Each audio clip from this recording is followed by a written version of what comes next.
at the sand pit loading dirt. Got pot working day. They're gonna take 300 loads in to the sawmill. So he's down here working on our loader loading. Got an old, I don't know what that is, farm all loader. Trucks are lining up. They're keeping them busy, keeping them rolling. Had to come down here and grease them this morning. And we're gonna go check the fan belt, replace it on the 4830 sprayer.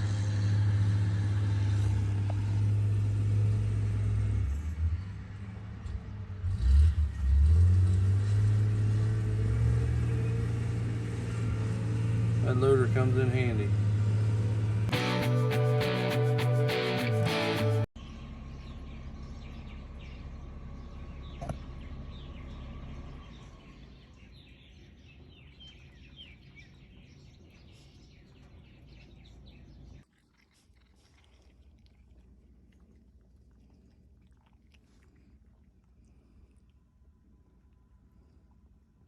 Come on. Come on.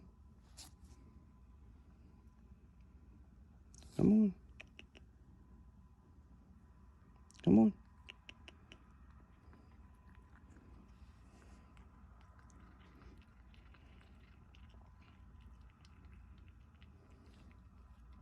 All right, good morning. It is Tuesday.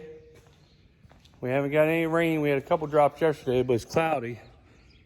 They're calling for a chance of rain tomorrow, and then Friday, Saturday, something like that. So I've been waiting to put beans in, but I think we're gonna move everything across town, and I might start this afternoon, just get them in the ground. That way, if it does rain, some of the spots over there get wet, and then when you go through them, even a little bit of rain, when you go through them, it kind of ruts them up a little bit. So I'd rather get the beans in the ground when it's dry. Hopefully we'll get rain next couple days and pop them up, or that's what the plan is anyway. So, but I am getting ready to grease this thing. Got her all unfolded, filled up with fuel. Now I just got a greaser.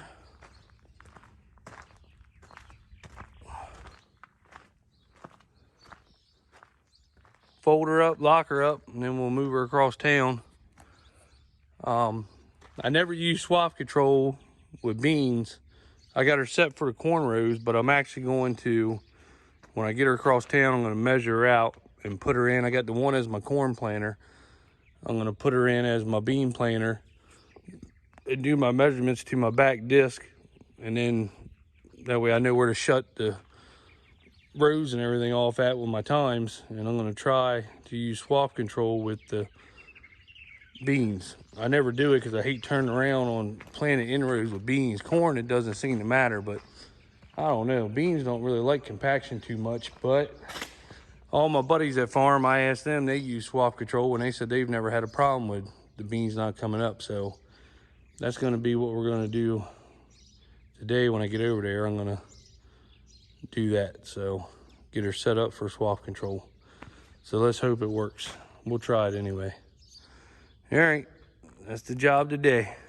All right, well, we got the baler out. I moved the planter across town, and my brother is getting his baler ready for them to come work on. He blew it off last year, but he's still blowing stuff off now. Woo! He's excited.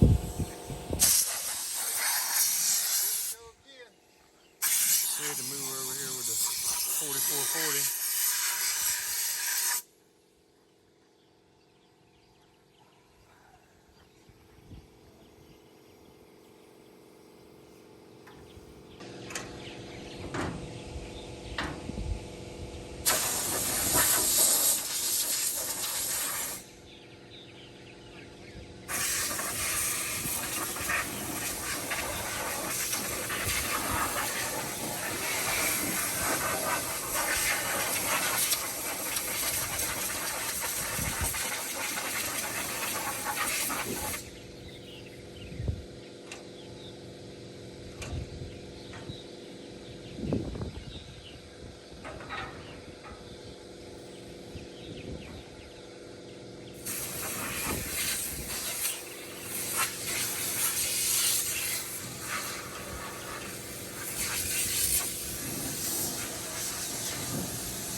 There you go, Sheila, look. Spin it over for you. Alright, so I've been planting all day. This is the last farm that I got. I got the 2 other farms done earlier. This is the last farm I have. I'm planting, I had real tall rye cover crop on all the farms, but we had to work the other 2 up because the combine had rutted them up so bad. We had the airplane fly them on last year in our corn and beans. But this farm right here didn't get rutted up bad, other than a little spot over there I had to work up. So I'm anxious to see how these soybeans do in this standing rye. But I haven't really videoed all day. Of course, Miss Eastern Shore Farmer, she was on her way down. She got close to Baltimore and they had a 2-mile construction zone on 32, and she didn't feel like sitting in a 2-mile construction zone for 15-20 minutes, so she decided she was going to go a different way and got lost in downtown Baltimore. And you know, Baltimore is a bad section. Other than the Inner Harbor, Baltimore is a really bad area, and she was getting all worried. Now, I didn't know where she was. I got her Toyota app on my phone that I can look to see where she is. But she kept going the wrong way. She was headed up New York on 95. So me and my buddy Gary that lives up there, we finally got her turned around and got her back the right way. But 15-minute wait time that she didn't want to wait for turned into 3.5 hours being lost. So just everybody laugh at that. And she's not happy, but I'm out here on the tractor, so I don't have to worry about it. But we're supposed to get some thunderstorms tonight. That's why I've been planting all day. It's dry, but when you dig down, I mean, there's moisture in the ground. It's that little bit of top layer. So I actually, the standing rye, I was having a hard time when I was planting in it. The beans weren't going very deep because it's thick, and the ground's a little hard for being dry. So I knocked her down a notch and actually got the bean a little bit lower. And that's right where the moisture's at. But if we do get rain tonight, it's not going to matter. But I couldn't get her to push through. Even when I pumped my pressures up, it was still hard to push through a lot of this. So I do got the bean a little deeper than I want, but I think it's still going to work out the way that I did it. Or let's hope so anyway. So, but yeah, I'll show you the farm. It's a pretty big, just a solid farm. Over there on the corner of that woods is where there's always a wet spot, and it goes around the bend there. That's the spot I had to work up and level off some combine ruts and little trenches. But here's the planter planting.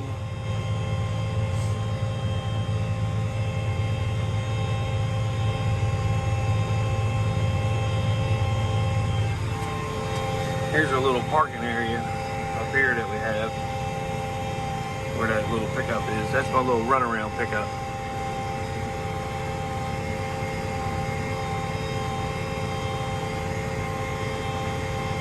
We just keep this right here.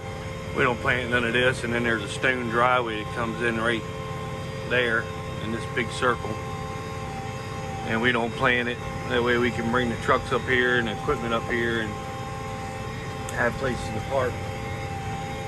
I think there used to be like an old home site or something up here back in the day. I don't really know too much about it. I think I did know they had 2 chicken houses on this farm, you know, a long time ago. Because you can see when we plant and farm exactly where they were, where the ground's a little weak at. And it's just like a rectangle all the way across.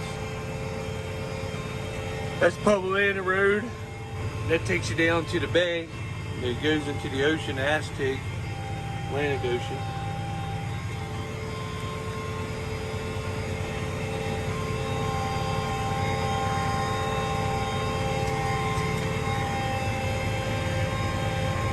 As you can see, it's getting dark. The storms are coming. I hope they come. We need the rain bad.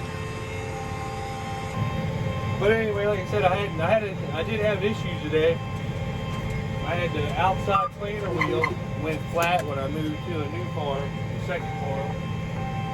And we had one in the, we did have one of them wheels in the shop.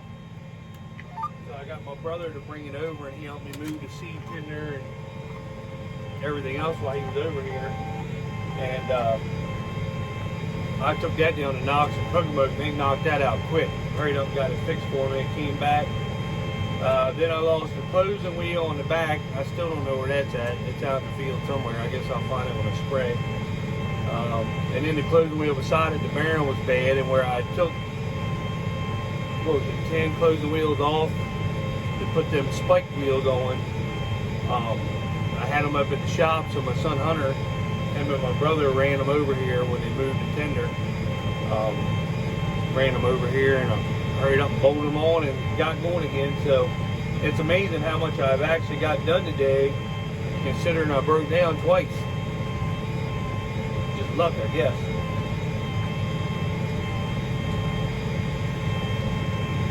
That's what it seems like.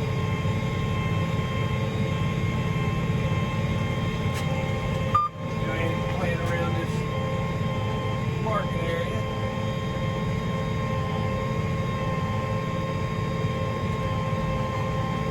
Whenever we're ripping over here at chisel plow, we find a bunch of cinder blocks or all kinds of blocks over here. And we just throw them in a little pile right there. We don't have, I watch a bunch of videos from these farmers out west, and they got like boulders and shit all on their fields.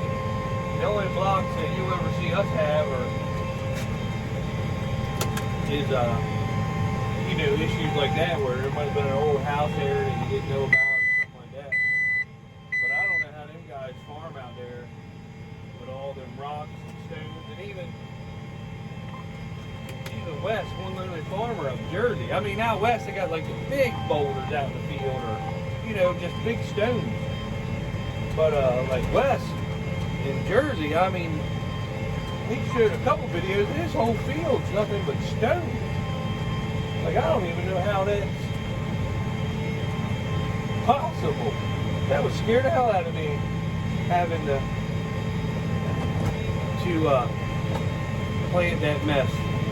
I'd be scared I'd be tearing something up. That's like the, you see them guys out west, they all got them new 10-mile-an-hour planters.